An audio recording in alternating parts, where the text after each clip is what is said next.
La musculatura es así. Bien. Aquí vamos a encontrar algunos núcleos de estas células y consecuentemente estas células van a tener uniones en disco, uniones gap, ¿ya? Uniones gap. Estas uniones gap son estas soldaduras que ves acá. Bien. Cuando en este caso vemos el sistema de conducción, es un circuito de células neuronales. ¿Se acuerdan que cuando venía en el músculo esquelético, venía un botón axónico, descargaba aquí en la hendidura presináptica acetilcolina, ¿no? Acetilcolina CH. Abría los canales de sodio y el sodio entraba a una célula. Cuando entraba a la célula, esta emitía el mensaje, o sea, en este caso un potencial de acción en esta célula, y por medio de estas conexiones gap pasaba a esta célula, esta le pasaba a la otra y les distribuía a las otras dos. Esta continuaba así y sucesivamente todas se iban contrayendo en bloque. ¿Se entiende? Entonces, ¿cómo se hacía esa contracción? Recordemos que en el músculo esquelético teníamos la cadena en Z, ¿sí? En cambio, en el músculo liso teníamos los cuerpos densos. Eran unas bolitas que se localizaban en las células, ¿no? Entonces, acá vamos a ver que la miosina se encontraba libre en el centro, miosina, y la actina en los picos es lo que se localizaba la actina. Bien, aquí en esta zona vamos a ver la titina. La titina es lo que agarra a la miosina. Y la miosina, ¿te acuerdas de que tenía unas cabezas, ¿verdad? Unas cabecitas en ambos lados. ¿Qué es lo que hacían las cabezas? Se contraían por medio de ¿qué? Una estimulación, porque aquí abundaba el ATP. Un fosfato de esto se clavaba acá para que este se contraiga. Pero al mismo tiempo, la estimulación por medio del calcio, aquí existía una cadena de tropomiosina enrollada. Cuando venía el calcio, la troponina, que vamos a colocar troponina, la troponina tipo C, por si acaso, es la que captaba el calcio y hacía de que este rote. Y al momento de rotar, el ATP llegaba hasta este punto, se hidrolizaba y permitía hacer el enclavado de este y consecuentemente la aproximación de ambos extremos. Y ahí se podía hacer la contracción, ¿sí? Esto, si te acuerdas, todo esto se llamaba sarcómero, ¿no? Sarcómero, ¿listo? ¿Qué es lo que pasaba entonces con el músculo liso? El músculo liso, recordemos, teníamos la cadena de actina y la miosina estaba aquí en el centro. Te das cuenta que difiere, ¿no? La forma estructural. Estos son cuerpos densos, ¿ya? Cuerpos densos.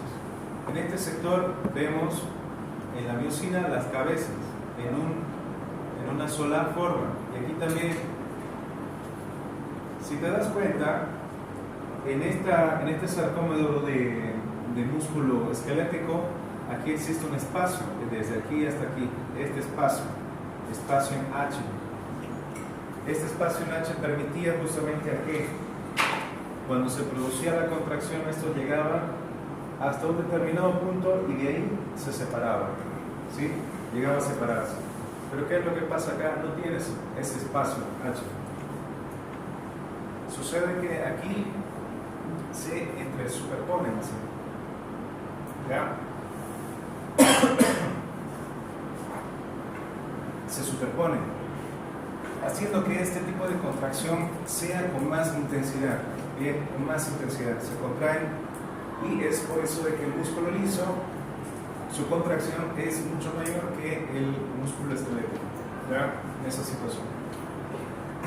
Entonces, cumpliendo la misma situación, ya sea el calcio en este caso, que es importante para que se produzca la contracción, aquí también en el corazón tenemos calcio, tenemos potasio, tenemos sodio. Ahí vemos, ¿sí? Calcio, potasio, sodio. ¿Se entiende? Como también vamos a tener ATP, que en el mismo sistema, como vemos acá, que el corazón tiene más parecido al músculo esquelético en todas estas células. Entonces es de esa forma que se va a contraer tanto el músculo de las aurículas como el ventricular, ¿sí? Tanto de esas formas, ¿se entiende? Bueno, entonces, ¿se acuerdan que también para hacer un potencial de acción en una célula, lo graficamos? Al momento de graficar, aquí vamos a colocar menos 100 milivoltios, menos 90, menos 70, menos 30, menos 10, más 10. En la célula cualquiera, cuando existe un potencial de acción, que es justamente un estímulo, el estímulo se llama potencial de acción. Viene esta zona, mira, la célula se encuentra en reposo, en estado de reposo, pero cuando existe un estímulo que quiere hacer un potencial de acción, entonces asciende. Cuando asciende al umbral, este es el umbral, ¿se acuerdan del umbral? Umbral de acción, menos 70, es el todo o nada. El todo o nada. Cuando en este caso el estímulo es fuerte, pasa de menos 70, esto se llama despolarización. ¿Ya? Cuando llega a más 10 más 20, hace la curva, esto se llama potencial de acción. Cuando en este caso la curva desciende, esto se llama repolarización. ¿Ya? Y cuando vuelve a su estado normal, se llama estado de reposo.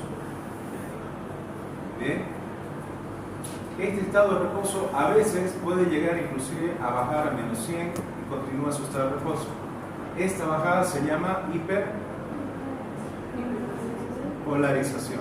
¿Ya? Hiperpolarización. Pero la pregunta es, ¿cómo sucede esto en la célula? Bueno, pasa que el sodio, cuando está fuera de la célula, quiere entrar por medio de un potencial de acción, o sea, un estímulo, entra a la célula masivamente.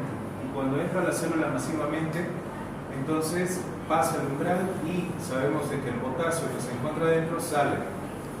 Cuando hace ese intercambio por los canales rápidos de sodio y potasio, entonces el sodio al ingresar polariza la célula y se produce un potencial de acción. Cuando en este caso disminuye, es cuando el sodio que se encontraba dentro empieza a salir y el potasio empieza a entrar. ¿Por medio de qué? Por medio de un transporte activo llamado bomba de sodio-potasio. ¿Se acuerdan? Sacaba 3 sodio, metía 2 potasio. ¿Sí? Listo. Eso es un concepto normal de cualquier célula. Pero el asunto es que en este caso, cuando estamos hablando del área cardíaca, esto difiere, ¿ya? Esto difiere, porque no es el mismo voltaje, o sí es el mismo voltaje, pero inclusive tiene algunas alteraciones, ¿bien? Ok, entonces, vamos a ver lo siguiente. ¿Cuáles son los potenciales del corazón? ¿Puedo borrar eso? Sí. ¿Puedo borrar eso también?